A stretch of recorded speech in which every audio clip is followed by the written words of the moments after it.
Here is a brief background on our speakers. From comScore, we have Peddie, Director of CMS. Rennie works closely with clients to maximize value derived from comScore's custom and syndicated set of capabilities. We also have Heltai, the survey research analyst at comScore, who has been working on the local search study since 2010. From Neustar Localeze, we have Brian Wohl, VP of Content Distribution, who is a 25-year industry leader and has been with Localeze since its inception. An expert in local search marketing, Brian is a frequent speaker at industry-leading search conferences. Lastly, we have Gregg Stewart, President North America of 15 Miles, which is a division of Geary LSF. Gregg is a Solomo expert and digital advertising thought leader.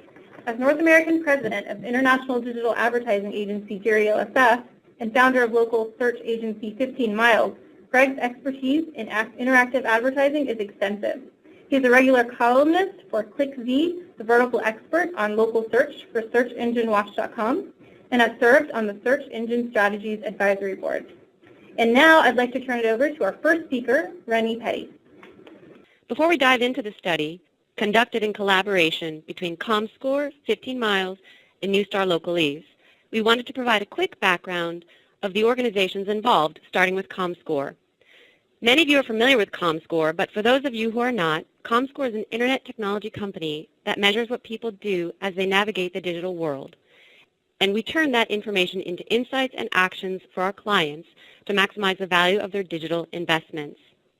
Our analytics capabilities stem from a number of sources based on comScore's rich proprietary data and our clients' own complex internal analytics.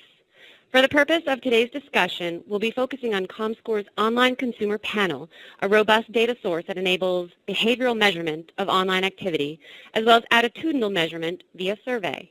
Gregg, would you like to tell us about 15 Miles? Yes, thanks, Rennie. 15 Miles is the local mobile specialist business unit from Geary LSF. We work with large national brands to help engage with their consumers on a localized basis. Geary LSF is one of the largest independent global digital agencies out there. And we believe and we follow sort of the vision that the consumers travel on a journey as they proceed towards purchase. It's really an engagement path. And those engagement paths vary by client and by category. So in order to leverage those engagement paths, we leverage research, just like this local search study, along with other primary and secondary sources, to model and segment our clients' unique engagement path so that we can leverage that to its ultimate outlay. So then we overlay media and marketing to capture more results for our clients and increase their sales. Brian, you want to tell us a little bit about Localeze? Thanks, Gregg. In addition to the bullets on the slide, we have been focused locally since 2005 in helping large retailers and SMBs protect and promote their online identities across the local search ecosystem. The local search ecosystem defined as online, mobile, in-car navigation systems, and mapping platforms, which Neustar Localeze has contractual relationships with over 150 platforms. Thanks. So let's jump into the study. In terms of methodology, the data presented today leverages both survey and behavioral sources. The survey is an evolved version of what's been fielded now for the past 5 years, and the combined set of data tracks changes in local search as well as device use and other related metrics. There were over 4,000 respondents this year, and the survey was conducted online in December 2012. For this study, the term local search includes searches of local intent and search on local businesses. It does not include maps or driving directions. And for certain analysis, respondents were placed into one of 3 buckets based on the site used for their last online business search. The buckets include IYP, local, and portal sites. If there are any questions regarding the methodology, please feel free to submit your inquiry through the Q&A or reach out via email after the webinar. For this webinar, however, we plan to focus on the findings of the study and the implications. Today we're going to cover 4 topics that span 7 key findings. We'll dive into mobile and tablet usage and their influence on local search, search satisfaction based on the type of search site used, the role of social networking, and key differences in local search by business category.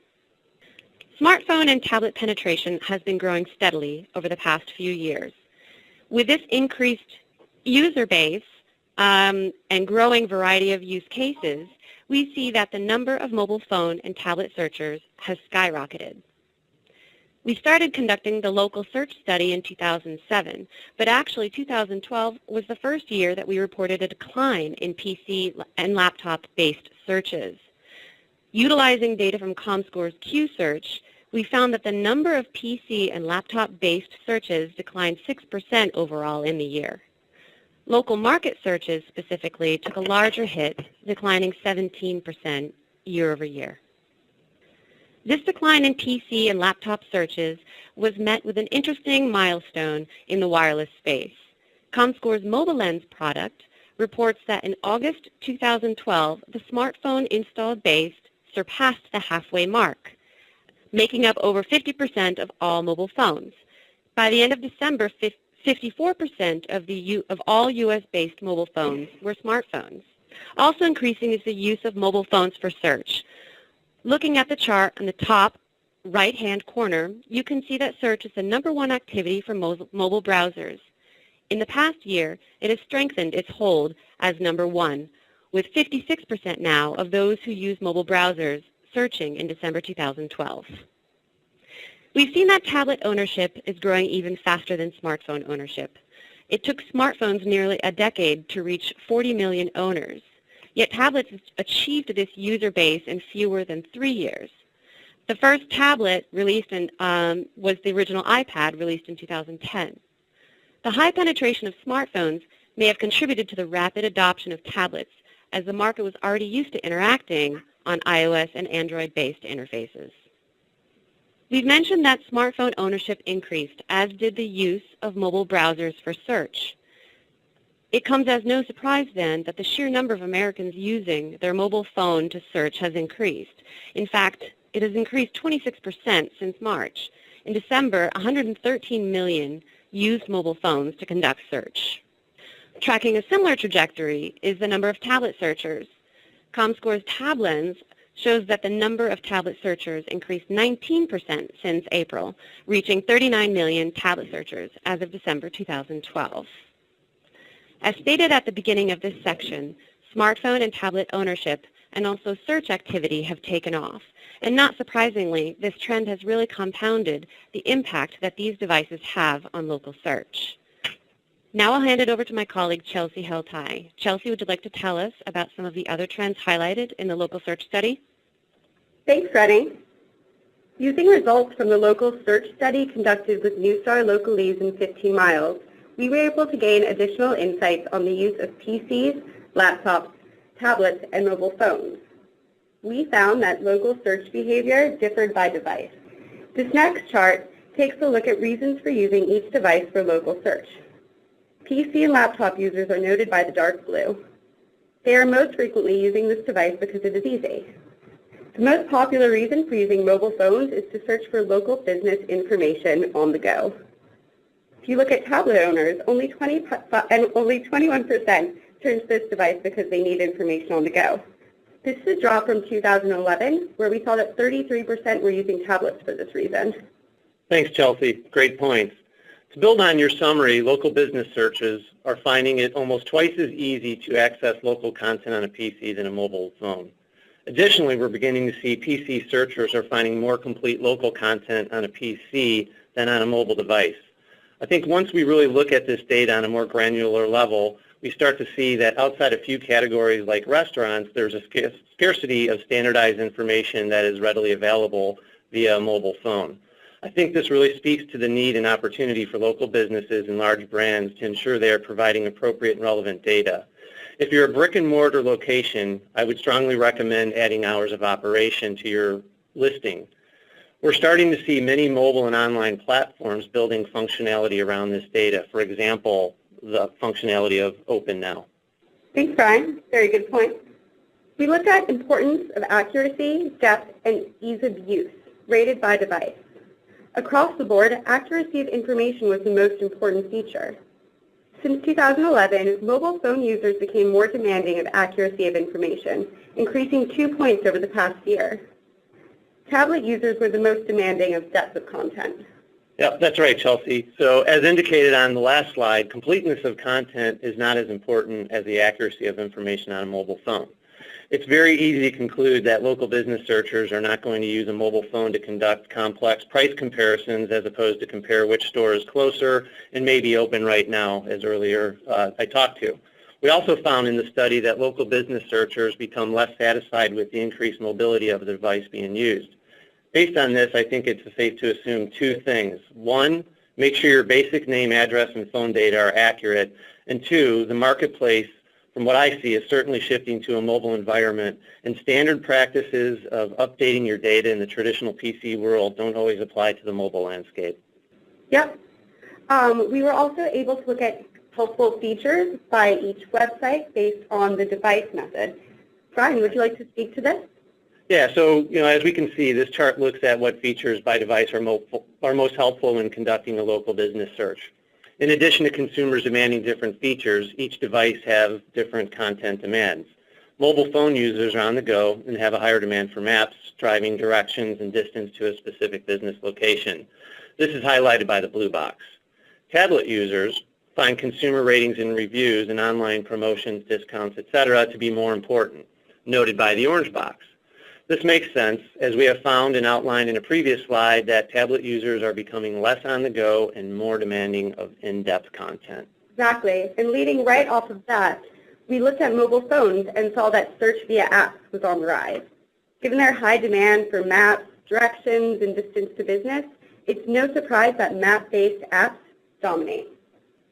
Using comScore's mobile lens, we see that nearly 86 million use their mobile phones to find local content.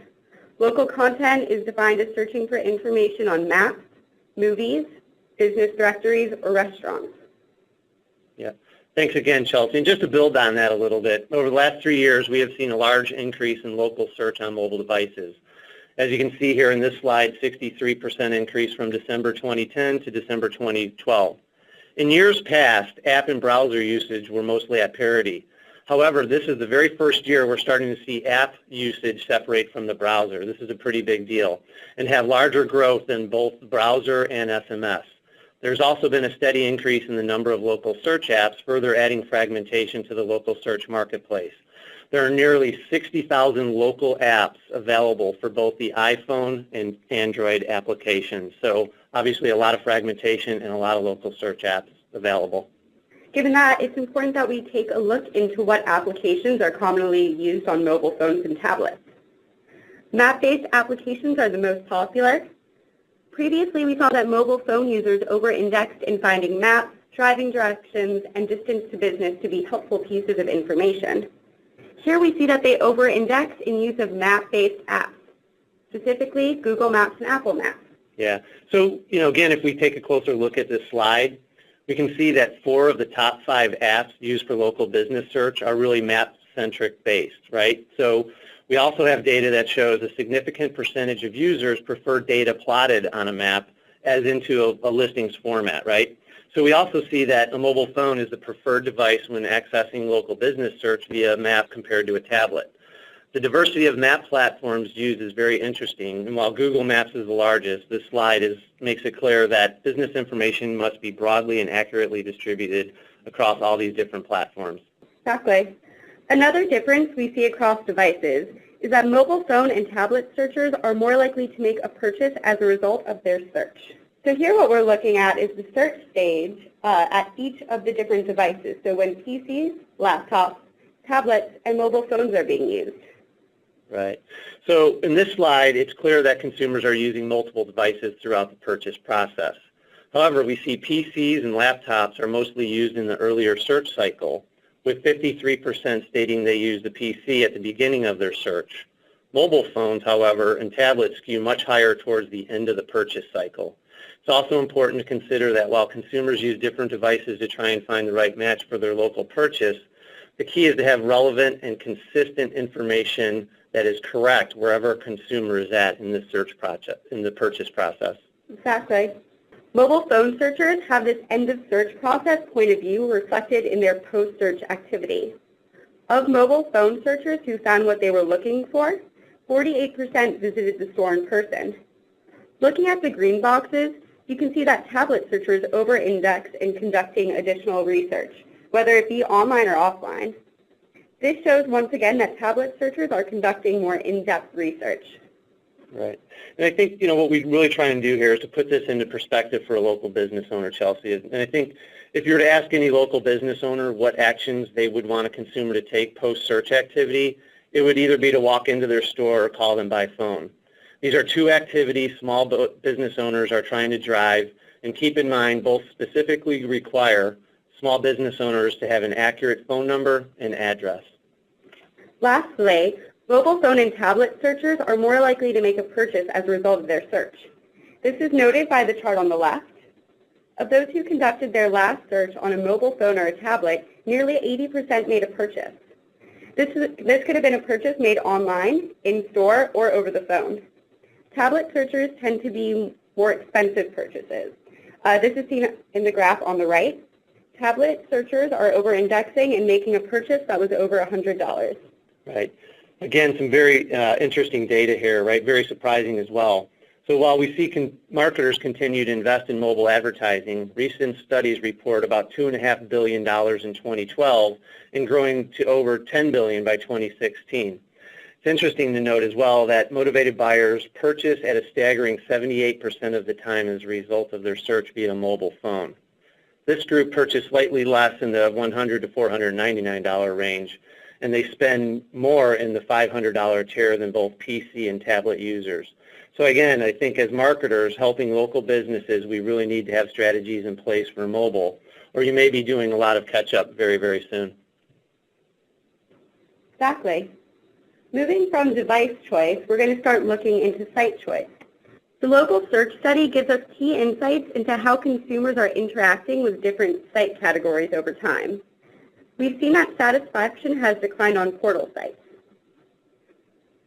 Yeah, and keeping in mind there, that's one of the primary reasons, Chelsea, that we continue to do the local search study each year. As the landscape continues to evolve, we want to make sure that, we get these insights like the decline in portal satisfaction and help them to get that out to advertisers so they understand how to tweak their programs in the coming year. Exactly. So one of the key points that we've seen is that back in 2011, we saw that there was a decline in IYP satisfaction. However, satisfaction with this type of site has jumped back to its normal level, ending at 83% satisfaction in December 2012. It was portal sites that dropped in satisfaction this year, declining 3 percentage points year over year. And this is sort of an interesting data point. I actually wrote an article for ClickZ on this very topic last August. Several years ago when Google sort of instituted the local listings into the search engine results, they also tended at that same time to de-emphasize Internet Yellow Pages links. So as a result, their traffic started to decline several years ago. But last summer we observed that basically a return of these IYP listings, the Internet Yellow Pages listings, to the top of organic search results again. So we believe that that's resulted in increased usage for IYPs. And we know that local searchers crave good local content, and IYPs tend to score better in terms of how thorough their content is versus some of the just name, address, and phone numbers that the portals provide. Very good insight. So next, we're going to look at what might be causing some of these declines in satisfaction. On the left side chart, we're trending importance of consumer ratings and reviews over time. Local business searchers have considered ratings and reviews to be an important aspect of the past 3 years. There's little change in rating across site category. What we do see is a decline in use of consumer ratings and reviews. On the right, you can see that use of ratings and reviews across all sites has declined, from 29% to 26% in 2012. Looking at the individual site categories, you can see that portal sites had the largest decline in 2012. Local sites also had a bit of a decline. Yeah, and we believe this to be, it's almost like a chicken and the egg problem, right? There's a relative lack of ratings and review material out there. Now you'll see consumers obviously are telling us that it's important in their purchase process, but they don't practice what they say. And it's probably not because that they overlook that in the process, but one of the factors really is that basically there is not a lot of good ratings and review material uniformly across the web. Google specifically, in their change last year from Places to Google+, some of that content got dropped. So as we look at recommending programs, or one of the factors that we continually work with our national clients, are developing programs that encourage engagement from the consumer in the form of leaving feedback and ratings and reviews. You know, as a matter of fact, 15 Miles has filed a patent for this process because we believe that it increases content without compromising brand sentiment. Shifting focus to a different type of site category, we began our analysis of social networking sites. We find use of social networking sites for local search has declined, but brand influence remains high. In this survey, we tracked active use of social networking sites for local business content. Active users are those who go to social networking sites in order to research a local business. This has declined since 2011. Currently, 13% of local business searchers actively use social networking sites. However, an additional 26% passively interact with local businesses on social networking sites through the act of liking or following a business. Facebook is the most popular social networking site for local business information, and is 4 times larger than its next biggest competitor. Yeah, and I think when we're starting to look at social sort of in the lens of local and mobile too, we have to keep in mind that social is a media type that helps consumers higher up in the purchase funnel in terms of shaping their engagement with a brand, seeking advice from their communities, et cetera, in terms of understanding, you know, what they want to purchase. Unfortunately, when we look at this on the lens of sort of local search, it's more directional in nature. So search by its very nature is highly directional. So therefore, if you need to leverage social in a different manner than just the direct response attributes that you would see and that we sort of harness on the local search side. Despite the decline in primary use of social networking sites for local search, it is still important to have a positive interaction with your visitors on social networking sites. Both active and passive users are highly influenced by brand messaging and connection recommendations.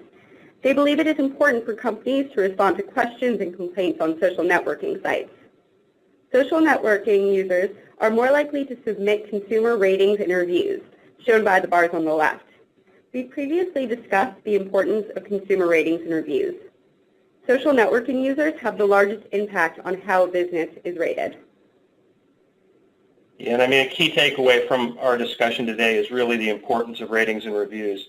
They are so important in terms of consumer, selection criteria that you really want to view the social channels as a way to reinforce positive brand sentiment so that it becomes vitally important to the sort of fully engaged and cross-channel local marketing program. Very, very important. Key takeaway. The last finding we're going to go over is search by category. Searchers looking for different types of businesses have different search methodologies. First is a breakout of what businesses were searched for. Respondents were asked what type of business they were looking for on their last local search. Restaurants were selected the most frequently. Pharmacies and jewelry stores ranked lowest on this list. Yeah, and it's really important, I think, with the local search study, having this category information is vital because this is really the kind of information that helps us to focus where the opportunity really is in local and mobile. I point out that the question is framed to capture the last local search. So when you think of this, this is really, a moment in time and not necessarily reflective of total searches to a category, but it certainly does point out the categories that if you're in restaurants or in dental or in auto service, for example, these are areas that you're going to want to look at in terms of making sure you have activated in the local and the mobile channels. Last local business searches were classified as specific or non-specific. Specific means the searcher knew exactly what category of business they were looking for, exactly which business they were looking for. Where non-specific means that the searcher knew the category, but they didn't have a specific store in mind. When searching for pharmacies, doctors, hospitals, and banks, users are likely to have a specific business in mind. When searching for something like jewelry, home services, or travel, they're likely to be searching within the category and not have a specific store. Yeah, and this type of analysis really illustrates the need to have different messages, to segment your messaging based on that usage mode. So as Chelsea sort of pointed out some of the find type categories, finders are folks that are looking, with sort of laser beam accuracy to a specific name. So having an accurate listing that's completely distributed across the web is really, the key to being successful with a finder type mode. Whereas if we're looking at searchers and shoppers that are searching more so not by brand name or company name, but more by category keyword, you really need to get your points of difference out there, because this is where the consumer is engaging with that business to find out what they offer, what their points of difference are, and that kind of messaging to entice and persuade the user to use their business or to consider their business. This is also, if people want more information on this specific topic, this week's ClickSee article that landed on desktops on Monday delves deeper into find, search, and shop. Last local business searches also were classified as being ones that used consumer ratings and reviews or did not. Pharmacies and doctors had the largest portion of subscribers looking for a specific business. Here we see that they had the lowest number of searchers using consumer ratings and reviews. Jewelry stores were searched for infrequently and had a large portion of searchers who are not looking for a specific business. They have the largest portion of searchers who use consumer ratings and reviews. Yeah, and again, this is consumer usage modes all over again. They play a factor here. Finders, again, sort of taking that laser beam focus. I'm not really surprised that they wouldn't spend a lot of time with ratings and review material. However, the shoppers, this material is the strong basis for how businesses are selected. So it really underscores that importance of having a defined program to encourage, manage, and moderate either a merchant's or a brand's rating and review material. Very, very vital as you look at the sort of the social, local, and mobile landscape. Thanks, Gregg. So in conclusion, here are some key takeaways. PC and laptop searches have declined, but we see that more are turning to mobile phones and tablets for local search.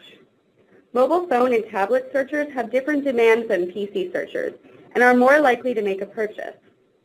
Local searchers are less satisfied with their experience on portal sites. Social networking sites are not used to actively search for local businesses as much as they were in 2012. However, they still have a high influence on brand perceptions.